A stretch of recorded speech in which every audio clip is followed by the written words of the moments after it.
জান্নাত ছেড়ে জাহান্নামে গিয়ে কেমন আছে? তো নরমালি খারাপই থাকার কথা, বাট জাহান্নামের আবার কোয়ালিটি আছে। কিছু জাহান্নাম আছে এই মুহূর্তে, মানে দুনিয়াতে থাকা জান্নাত জাহান্নাম হিসাব করলে আসলে যেটা জাহান্নাম ওইটাই জান্নাত, আর যেটা জান্নাত ওইটাই ওয়ান কাইন্ড অফ জাহান্নাম। তবে যারাই রাষ্ট্রীয় ক্ষমতায় থাকে, বাংলাদেশকে কেউ ইউরোপ দেখেন, কেউ সিঙ্গাপুর দেখেন, কেউ খুব উন্নতি দেখেন, মানে যে যখন ক্ষমতায় থাকে এই কথাগুলোই বলে। তবে বাংলাদেশের মানুষ বেহেশতে আছে। আসসালামু আলাইকুম, সবাই কেমন আছেন? আশা করি ভালো আছেন। আপনারা সবাই ভিডিওর শুরুতে ভিডিওর কিছু অংশ বিশেষ দেখে বুঝতে পেরেছেন ভিডিওটা কতটা গুরুত্বপূর্ণ। তাই আর বেশি কথা না বাড়িয়ে চলুন আমরা মূল আলোচনায় চলে যাচ্ছি। তার আগে সবাইকে রিকোয়েস্ট করব, যারা আমাদের চ্যানেলে নতুন আছেন প্লিজ সবাই সাবস্ক্রাইব করে সাথে থাকুন। চলুন ভিডিওটা দেখি। জান্নাত ছেড়ে জাহান্নামে গিয়ে কেমন আছে? তো নরমালি খারাপই থাকার কথা, বাট জাহান্নামের আবার কোয়ালিটি আছে। কিছু জাহান্নাম আছে এই মুহূর্তে, মানে দুনিয়াতে থাকা জান্নাত জাহান্নাম হিসাব করলে আসলে যেটা জাহান্নাম ওইটাই জান্নাত, আর যেটা জান্নাত ওইটাই ওয়ান কাইন্ড অফ জাহান্নাম। তবে যারাই রাষ্ট্রীয় ক্ষমতায় থাকে, বাংলাদেশকে কেউ ইউরোপ দেখেন, কেউ সিঙ্গাপুর দেখেন, কেউ খুব উন্নতি দেখেন, মানে যে যখন ক্ষমতায় থাকে এই কথাগুলোই বলে। তবে বাংলাদেশের মানুষ বেহেশতে আছে, এরকম এক ডায়লগ দিয়া মাঠটা গরম করে ফেলছিলেন তৎকালীন সময় আওয়ামী লীগের যারা খুবই আলোচিত, সমালোচিত, অথবা যাদের কথায় ট্রল হতো। একজন তিনি হচ্ছেন যে সাবেক পররাষ্ট্রমন্ত্রী এবং সিলেট 1 আসনের এমপি ডক্টর একে আব্দুল মোমেন, চিনতেই পারছেন। তো তিনি আপনার বিভিন্ন সময় বিভিন্ন বক্তব্য দিয়েছিলেন। সবচেয়ে চাঞ্চল্যকর তথ্য আসছে যেটা 5ই আগস্ট 2024 আওয়ামী লীগ সরকার পতনের আগেই অনেক নেতা সুযোগ বুঝে দেশ ছেড়ে দিয়েছিলেন, পরে অনেকেই গেছেন। এর মধ্যে চাঞ্চল্যকর তথ্য হচ্ছে এই ডক্টর একে আব্দুল মোমেন আপনার 2024-এর আগস্ট থেকে 2025-এর মে বা জুন মাস পর্যন্ত তিনি বাংলাদেশেই ছিলেন। কিভাবে ছিলেন, কিভাবে সম্ভব হলো, কেন তাকে পাওয়া গেল না? চাঞ্চল্যকর এক তথ্য দিয়েছেন আজকে ডক্টর একে আব্দুল মোমেন, যে 5ই আগস্টের পর তিনি কিভাবে বাংলাদেশে সার্ভাইভ করেছেন। এই মুহূর্তে তিনি সম্ভবত যুক্তরাষ্ট্রে আছেন। যুক্তরাষ্ট্রে থাকা এক বাংলাদেশি সাংবাদিকের সাথে ভার্চুয়াল মিডিয়ায় আপনার সাবেক এই মন্ত্রী এই তথ্য দিয়ে বলেছেন, আর তারই সাক্ষাৎকারটা আবার প্রকাশ করেছে দৈনিক মানব জমিন। তিনি বলছেন যে দেশের ভেতরেই পালিয়েছিলেন 8 মাস, অর্থাৎ জান্নাতে 8 মাস ধরে তিনি পালিয়ে বেরিয়েছেন, কারণ তখন এটা জাহান্নামে কনভার্ট হয়ে গেছে, নিজেদের ক্ষমতা চলে গেছে।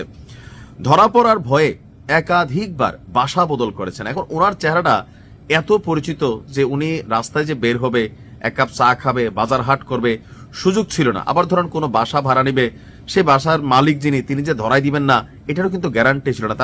তার মানে কি একটা কঠিন সময়, অলওয়েজ ইয়ানাফসি, জানি না দাড়ি টাড়ি রেখা চেহারা বদলাইছিলেন কিনা।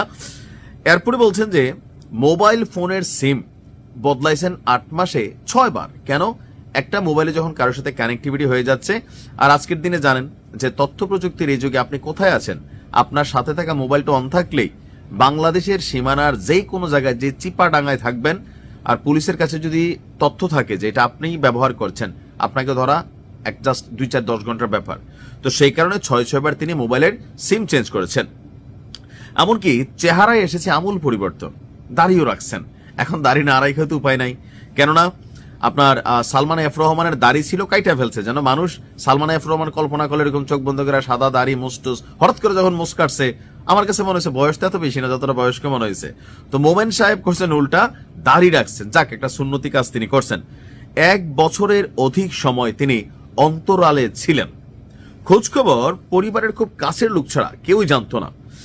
গণঅভ্যুত্থানের পূর্ববর্তী সময়ে তিনি আসলে আমেরিকাতে ছিলেন, সেখান থেকে মাত্র কয়েকদিন আগে দেশে ফিরেন। আর তিনি আসার পরপরই দেশে গণঅভ্যুত্থান হয়। কপালটা খারাপ ছিল, ফলে তাকেও অন্যদের মতন আত্মগোপনে থাকতে হয়েছে। তো দেশ কিভাবে ছাড়লেন তিনি বলছেন এটা একটা নিয়ে একটা সিনেমা হইতে পারে, সুন্দর মুভি হবে। I was the last man to leave the country. আমি সর্বশেষ মানুষটি ছিলাম যে দেশ ছেড়েছি। আমি কোনো অন্যায় করিনি, কাউকে কোনোদিন জেলে পাঠাইনি, কোনো চুরি চামারি করিনি।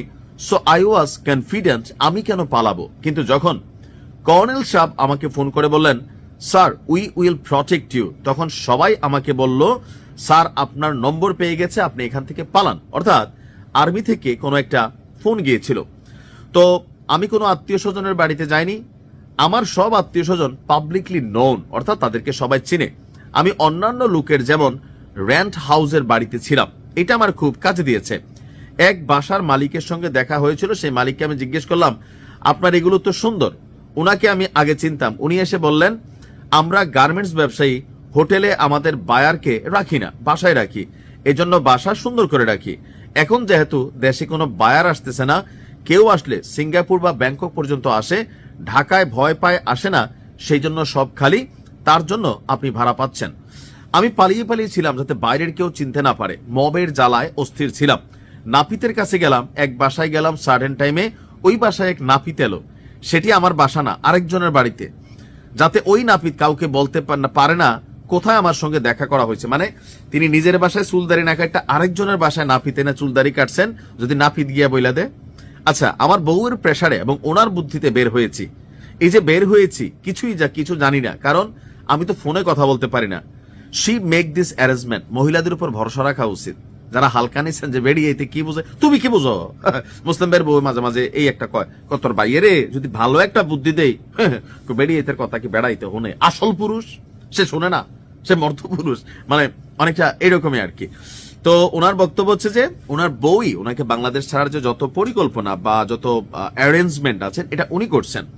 দেশে অনেক ফড়িয়া আছে আপনাকে বিদেশ পাঠানোর জন্য, ওগুলো সবগুলোই মানি মেকিং, শুধু টাকা নে, আমি জীবিত আছি। অর্থাৎ এই যে আমরা বলি যে কোটি কোটি টাকার একটা ধান্দা হয়ে গেছে, মোমেন সাহেবরে ধৈরা ফাঁসি দিলেই কি না দিলেই কি, রাষ্ট্রের কি আসবে যাবে, বিষয়টা তারা চিন্তা করছে কোনটা, যে এই লোকের বিদেশ পাঠানোর জন্য যদি 10 কোটি নিতে পারি, 5 কোটি নিতে পারি, এক জীবনও তো ভাই এত টাকা কামানো সম্ভব না। সো কামাইছে, আর এটা কি এমনি কামাইছে? বহুত উপরের মানুষ এগুলাতে খাইছে ধাপে ধাপে। That was a settlement. প্রশ্ন করেছিল, বাই এয়ারে সরাসরি শাহজালাল বিমানবন্দর থেকে আসছেন নাকি অন্য কোনো বিমানবন্দর থেকে?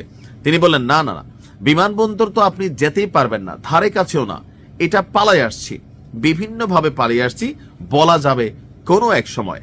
এখনো বলতে চাচ্ছি না, কারণ সরকারি লোকেরাই আমাকে সাহায্য করছে। এই যে পোলাপান যে বারবার বলে যে সরকারে আসলে টিম বৈশা আছে, তবে এটা বাস্তবতা হচ্ছে যে সরকারি লোকের সহযোগিতা ছাড়া, সরকারি মানে কি, প্রত্যেকটা সেক্টরই তো সরকারের কন্ট্রোলে। পুলিশ বলেন, তারপর হচ্ছে যে এয়ারপোর্ট বলেন, তারপর হচ্ছে যে মানে যত কিছু আছে, ইমিগ্রেশন বলেন, বা আমরা যখন ভিসার টিকিট কাটি, এখানে অনেক কিছুই এটা সরকারেরই শাখা প্রশাখা। সো এই লেভেলের কোনো মানুষ বাংলাদেশ থেকে বের হচ্ছে সরকারি লোকের সহযোগিতা ছাড়া, এটা পাগলও বিশ্বাস করবে না। তিনি বলেন, আমরা সাদাসিধা মানুষ, দেশটাকে বাঁচাইতে হবে, দেশটা জঙ্গি বানাতে চাই না। তবে আওয়ামী লীগের মধ্যে যারাই আছেন, ডক্টর মোমেন সাহেব, তিনি কথা একটু বেশি বলতেন, ভারতের প্রতি ওনার খুবই আনুগত্য ছিল, বৌজামাই সম্পর্কেও নিয়ে গেছেন, এমনকি ভারতের কাছে তিনি অনেক কৃতজ্ঞ, এরকম আমরা দেখছি, যার কারণে তিনি ট্রলের শিকার হইতেন। ওনাকে নিয়ে অনেক সমালোচনা আছে, কিন্তু সন্ত্রাসী কার্যকলাপ বা দুর্নীতি আমার মনে হয় না যে ওনার বিরুদ্ধে খুব বড় অভিযোগ। আমি ওনার নিয়ে অনেক ট্রোলিং নিউজ করছি, কিন্তু ওই সময় পাই নাই। অর্থাৎ এখানে অনেক কিছুই ঘটছে। আমরা ভাবছি 5ই আগস্টের আগে পরে সবাই দেশ ছেড়ে পালাইছে, বাট লাইকে যে মোমেন সাহেব 8 মাস পরে পালাইছেন, কিভাবে আসছেন এখন এটা বলবে না, কারণ যারা পাঠাইছে অবশ্যই তারা বিপদে পড়বে। তো তারা তো তার উপকার করছে, এখন তিনি তাদেরকে বিপদে ফেলবেন না। কখনো পরিবেশ পরিস্থিতি বদলালে তখন টেলিভিশন টক শোতে কিভাবে দেশ ছেড়ে পালিয়েছিল এগুলো নিয়ে উনি যে বললেন একটা মুভি হবে, এরকম মুভি হবে, টক শো হবে, আলোচনা হবে, তখন হয়তো অনেক কিছু আরো বের হয়ে আসবে। ভালো থাকুন, আসসালামু আলাইকুম।